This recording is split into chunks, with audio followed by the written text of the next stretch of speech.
يعني ايه مرافق؟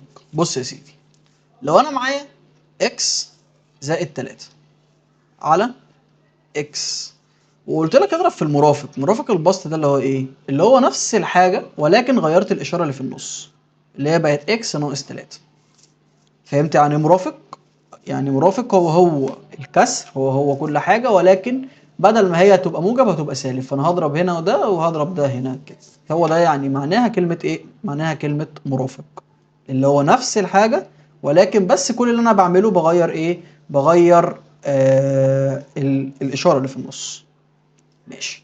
لو جالك جذر لازم تعرف انك هتعمل خطوه المرافق دي. طب هنطبقها ازاي يا هندسه؟ هقول لك هنطبقها ازاي دلوقتي. بص يا سيدي،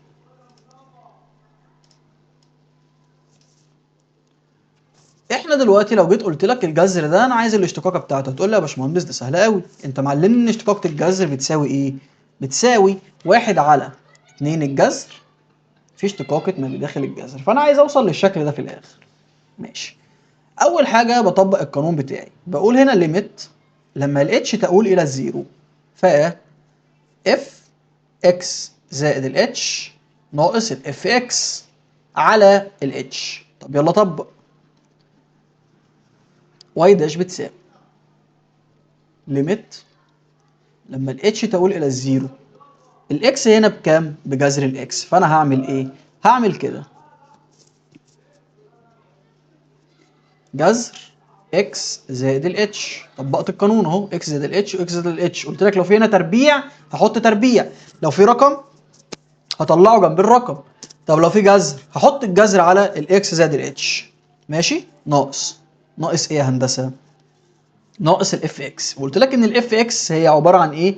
عباره عن الداله كلها ناقص جذر الاكس كده على الاتش.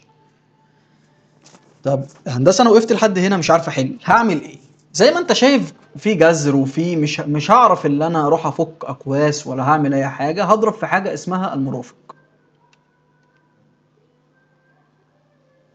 المرافق هو البسط ده ولكن هغير الاشاره اللي في النص، مش في النص هنا سالب هخليها موجب.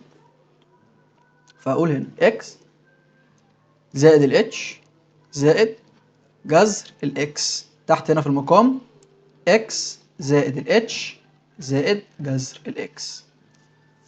ماشي. قبل ما انا اكمل الخطوه اللي جايه في حاجه عايز اوريها لك عشان بس تبقى ايه مقتنع معايا يعني. لو انا جيت دلوقتي قلت جذر 3 في جذر 3 ساوت 3. طب لو جيت هنا قلت جذر 5 في جذر 5 طلع بكام؟ ب5. فمعنى كده اما اجي اضرب الحاجه، يعني باجي اضرب الاثنين دول في الاثنين دول هم بس في فرق، بس بدل الموجب سالب، كل اللي انا هعمله هشيل الجذور. هشيل ايه؟ الجذور. يبقى اما اضرب جذر في جذر زيه بشيل الجذر، اما اضرب جذر في جذر زيه بشيل الجذر. لازم تفهم الحته دي. فهنقول هنا بتساوي، والله انا ضربت الحته دي في الحته دي، عمل ايه معايا؟ هقول هنا اكس زائد الاتش سالب في موجب بسالب، جذر الاكس في جذر الاكس باكس. في اي مشكله في الحته اللي انا عملتها دي؟ ما اظنش ان في اي مشكله، عشان انا ثبتها لك اللي انت تضرب جذر في جذر بنشيل الجذر، جذر في جذر بنشيل الجذر. ماشي. بعد كده تضرب الاتش في المرافق اللي تحت ده، فهتقول هنا اتش مضروبه في جذر اكس زائد الاتش زائد جذر الاكس. ماشي يا هندسه؟ ماشي. هنا معاك هنا سالب اكس ومعاك هنا اكس، راحوا مع بعض ولا ما راحوش مع بعض؟ راحوا مع بعض. ماشي. والاتش هنا هتروح مع الاتش ولا لا؟ ما اتش على الاتش بواحد، يعني اتش هتروح مع الاتش. صح ولا انا غلطان؟ صح. ماشي.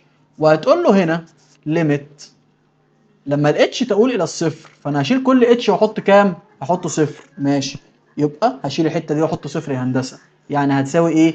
هتساوي في المقام جذر اكس زائد جذر الاكس. ليه؟ لان شلت الاتش وفوق هنا كام؟ واحد. ماشي.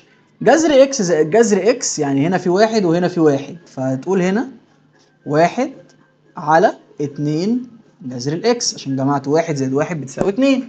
ودي كانت نهاية المسألة. ليه؟ لان هنا 1 على 2 الجذر، وهنا جذر الاكس بتساوي 1 على 2 الجذر.